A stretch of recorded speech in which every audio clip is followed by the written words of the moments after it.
Education strategy 2015-2030 का ये revision था।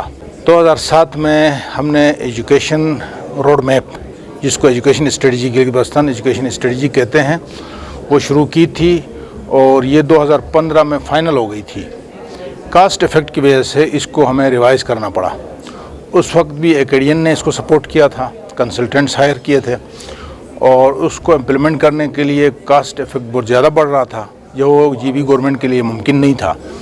इसके लिए फिर एजुकेशन डिपार्टमेंट ने एकेडियन से रिक्वेस्ट की कि इसको रिवाइज़ करें, इसकी 3 चीज़ों पर काम करें। एक तो इसको प्रायोरिटाइज़ करें, कौन सा काम पहले करना है। दूसरा, इसको फेस वाइज कर दें। तीसरा, इसमें यह करें कि इसको कास्ट इफ़ेक्ट को मिनिमाइज़ करें कि जो गिलगित-बाल्टिस्तान के सिनेरियो में ये फिट ऑन हो।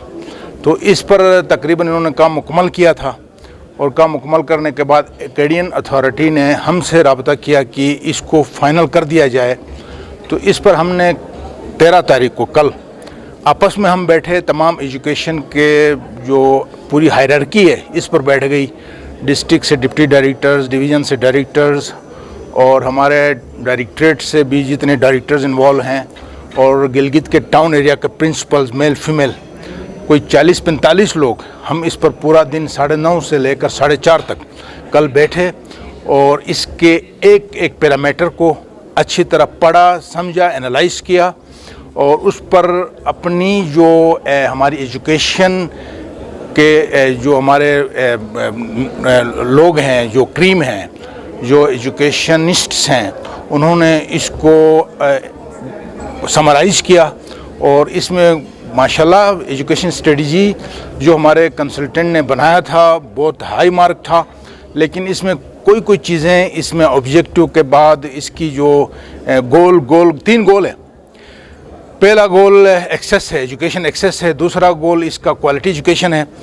तीसरा गोल इसमें गुड एजुकेशनल गवर्नेंस है। तो हर गोल के पीछे एक ऑब्जेक्टिव्स की एक लिस्ट है। फिर ऑब्जेक्टिव्स को कैसे हासिल किया जाए, स्ट्रेटजीज़ हैं मुख्तलिफ। तो उन स्ट्रेटजीज़ को डिफ़ाइन किया गया था, लेकिन उसको कुछ एलेबरेट कहीं ज़रूरत थी करना था, तो वो हमारे साथियों ने मिलकर किया है। तो इस पर जो फीडबैक के डिपार्टमेंट का आना था, इस पर कल हमने इस पर मुकम्मल किया है। आज इसकी बाज़ाबिता इनॉग्रेशन थी।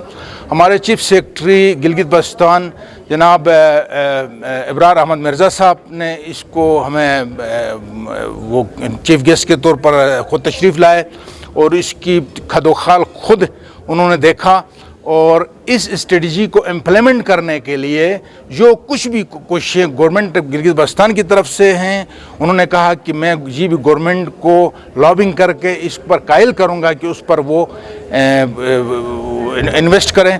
और इसके अलावा जो फेडरल गवर्नमेंट से या इंटरनेशनल एनजीओ से नेशनल एनजीओ को उनको इनवाइट करना है, उनको भी हम इनवाइट करेंगे। तो उन्होंने फुली कमिटमेंट किया है और इल्मदोज़ शख्स हैं और वो इंशाल्लाह ताला पिछले चीफ सेक्रेटरी साहब की तरह और जो बचे कुछ काम हैं उनको भी इंशाल्लाह ताला ये मुकम्मल कर लेंगे। तो इस पर आज हमारा सैर हासिल, इस पर डिस्कशन हो गया और स्ट्रेटजी आज तकरीब हमारी ये फ़ाइनल होने जा रही है।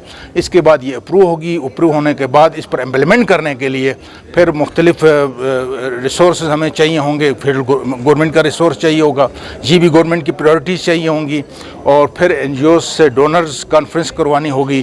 तो इंशाल्लाह ताला उस तरफ भी हम प्रपोजल्स बनाकर जाएंगे। इंशाल्लाह ताला एजुकेशन में तालीमी इनकलाब आएगा गिलगित-बाल्टिस्तान में और इस स्ट्रेटजी को जो हमारा एक रोड मैप है, इसको लेकर हम एजुकेशन गवर्नमेंट के इदारों पर जो एतमाद का फुकदान है वो इंशाल्लाह ताला डे बाई डे हम बहाल करने में कामयाब होंगे और फ्री एंड क्वालिटी एजुकेशन हम गिलगित-बाल्टिस्तान में मुहैया करने में कामयाब होंगे इंशाल्लाह।